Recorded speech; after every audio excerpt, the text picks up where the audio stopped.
আল্লাহ বলেছিলেন যে গজব নাজিল হওয়ার সময় পিছনের দিকে ফিরে তাকাইও না, কিন্তু সে পিছনে ফিরে তাকিয়েছিল এবং সঙ্গে সঙ্গে আল্লাহর গজবে আযাবে গ্রেফতার হয়ে সে সেখানে পাথর হয়ে যায়। আজও পর্যন্ত সেই পাথর দেখা যায়। কোন কোন স্কলার বলেছেন এটা তারই পাথর, জর্ডানের মৃত সাগরের পাশে যেই পাথরটি দাঁড়িয়ে আছে। পবিত্র কোরআনুল কারীমে আল্লাহ তাআলা তিনজন ভয়ঙ্কর পাপী নারীর কথা বলেছেন। এখানে তার মধ্যে এই একজন নারী ছিলেন। আল্লাহ সুবহানাহু ওয়া তাআলা নারীরা কোন এরকম পাপ করেছিল যাদের কথা কোরআনের মধ্যে বর্ণনা করা হয়েছে। অবশ্যই মা বোনদের জন্য এই আলোচনা অত্যন্ত জরুরি। একজন ছিল হযরত লূত আলাইহিস সালাতু ওয়াস সালামের স্ত্রী। হযরত লূত আলাইহিস সালাতু ওয়াস সালাম ছিলেন আল্লাহর পয়গম্বর ও রাসূল, কিন্তু লূত আলাইহিস সালাতু ওয়াস সালাম যে জাতির কাছে দাওয়াত দেন তাদের মধ্যে সবচেয়ে ঘৃণ্য অভিশপ্ত একটা কাজ ছিল যে তারা ছিল সমকামী। ছেলে হয়ে ছেলেকে বিবাহ করত, মেয়ে হয়ে মেয়েকে বিবাহ করত, অর্থাৎ তারা নারী পুরুষ বিবাহে বন্ধনে আবদ্ধ হতো না। এরকম জঘন্য পাপাচারে তাদের মধ্যে আল্লাহ তাআলা ফেরেশতা পাঠালেন, মানুষরূপী তিনজন ফেরেশতা লূত আলাইহিস সালাতু ওয়াস সালামের বাড়িতে প্রেরণ করেছিলেন। এই তিনজন ফেরেশতা মানুষের সুরতে অত্যন্ত সুন্দর সুদর্শন ছিল। লূত আলাইহিস সালাতু ওয়াস সালামের বাড়ির এই মেহমানদের খবর লূত নবীর স্ত্রী নিজেই সেই গ্রামবাসীর কাছে প্রচার করে দেয়, কেননা সে লূত নবীকে বিশ্বাস করতো না এবং সেও ছিল সেই পাপাচারীদের অন্তর্ভুক্ত। গ্রামের লোকেরা লূত নবীর ঘরটাকে ঘিরে ফেলে সেই আগন্তুক মেহমান সুন্দর যুবকদের সঙ্গে খারাপ কাজ করার জন্য, নাউজুবিল্লাহ। অথচ তারা নিজেরা জানতো না যে এর ভিতরে এরা মানুষ না, এরা মানুষরূপী আল্লাহর ফেরেশতা। একটা পর্যায়ে লূত আলাইহিস সালাতু ওয়াস সালাম অনেক তার মেহমানদেরকে রক্ষা করার জন্য চিন্তিত হয়ে পড়লে ফেরেশতারা পরিচয় দিল, আপনি চিন্তিত হবেন না, আমরা আল্লাহর পক্ষ থেকে ফেরেশতা। রাতের অন্ধকারে ফাআসরি বিআহলিকা বিকিতইম মিনাল লাইল ওয়ালা ইয়ালতাফিত মিনকুম আহাদুন ইল্লা ইমরাআতাক। আল্লাহু আকবার। রাতের অন্ধকারে আপনি আপনার পরিবারকে নিয়ে বের হয়ে চলে যাবেন, পিছনের দিকে তাকাবেন না। আযাব যখন নাজিল হবে, ক্রন্দনে চিৎকার চেঁচামেচিতে কেউ আপনারা পিছনের দিকে তাকাবেন না, তাহলে কিন্তু আযাবের মধ্যে গ্রেফতার হয়ে যাবেন। যখন লূত আলাইহিস সালাতু ওয়াস সালাম তার স্ত্রী সন্তান নিয়ে বের হয়ে চলে যাচ্ছে, আর অমনি পিছনের দিকে আযাবের লক্ষণ শুরু হয়ে গেল। বিকিতইম মিনাল লাইলি ওয়ালা ইয়ালতাফিত মিনকুম আহাদুন ইল্লা ইমরাআতাক। একজন নারী, সে ছিল লূত নবীর স্ত্রী।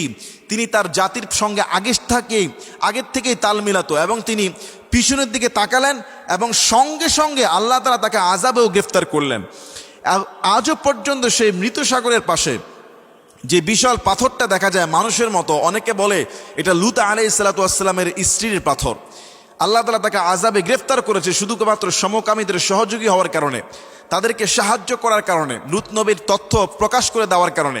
এবং সেখানে যে মৃত সাগরটা আছে বর্তমানে বলা হচ্ছে ওই জায়গাটায় আযাব গজব নাজিল হওয়ার কারণে আজও পর্যন্ত সেই সাগরটা মৃত, যেখানে কোনো মাছ হয় না, কোনো পোকামাকড় হয় না, এমনকি মানুষ পর্যন্ত পড়লে ডুবে না, তারা ভাসতে থাকে। কোরআনে 2 নম্বরে যেই পাপী নারীর কথা বলা হয়েছে, ওয়াদারাবাল্লাহু মাসালান লিল্লাযিনা কাফারু ইমরাআতা নূহ ওয়া ইমরাআতা লূত, যে আল্লাহ তাআলা কাফেরদের জন্য দৃষ্টান্ত দিচ্ছেন লূত আলাইহিস সালাতু ওয়াস সালাম এবং নূহ আলাইহিস সালাতু ওয়াস সালামের স্ত্রীর দৃষ্টান্ত। নূহ আলাইহিস সালাতু ওয়াস সালাম তিনিও ছিলেন আল্লাহর নবী, দ্বীনকে প্রচার করতেন, কিন্তু তার ঘরে তার ছেলে এবং তার স্ত্রী আল্লাহর নবী নূহ আলাইহিস সালাতু ওয়াস সালামকে বিশ্বাস করতেন না। আল্লাহ তাআলা নির্দেশে নূহ আলাইহিস সালাতু ওয়াস সালাম বিশাল একটা জাহাজ তৈরি করলেন। শুকনো মৌসুমে এত বড় জাহাজ দেখে কাফেররা পর্যন্ত ঠাট্টা মশকরা করলো। নূহ আলাইহিস সালাতু ওয়াস সালাম তার অনুসারীদেরকে নিয়ে সেই জাহাজে উঠলেন আল্লাহর নির্দেশে। তিনি তার স্ত্রীকে ডাক দিলেন, তার ছেলেকে ডাক দিলেন এই জাহাজে উঠার জন্য। তারা বলল না, আমরা উঠবো না। নূহ আলাইহিস সালাতু ওয়াস সালাম বলেন বিশাল প্লাবন হবে, উঠে পড়ো আল্লাহর প্রতি ঈমান এনে। তারা ঈমান আনলেন না।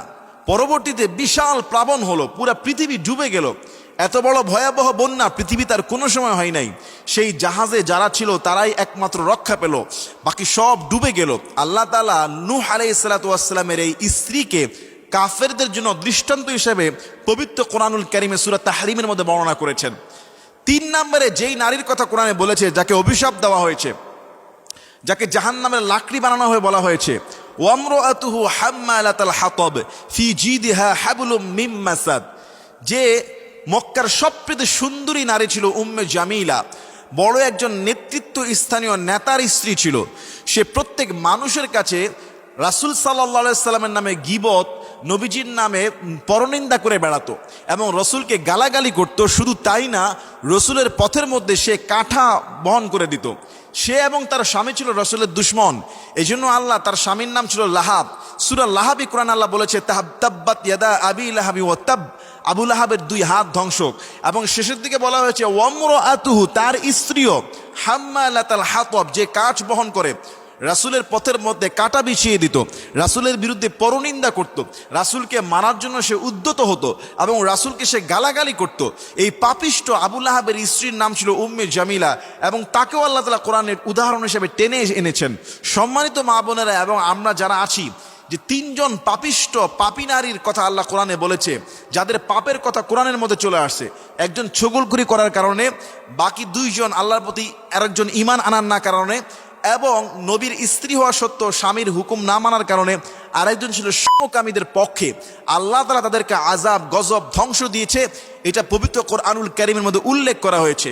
এই জন্য পৃথিবীর সমস্ত নারীরা, সমস্ত মায়েরা, সমস্ত মুসলিম জাতির উচিত সমকামী থেকে নিজেকে বিরত রাখা, স্বামীর হুকুমকে মেনে চলা, পর্দার মধ্যে চলা, এক আল্লাহর হুকুমকে মেনে চলা, ইসলামের আনুগত্য করা।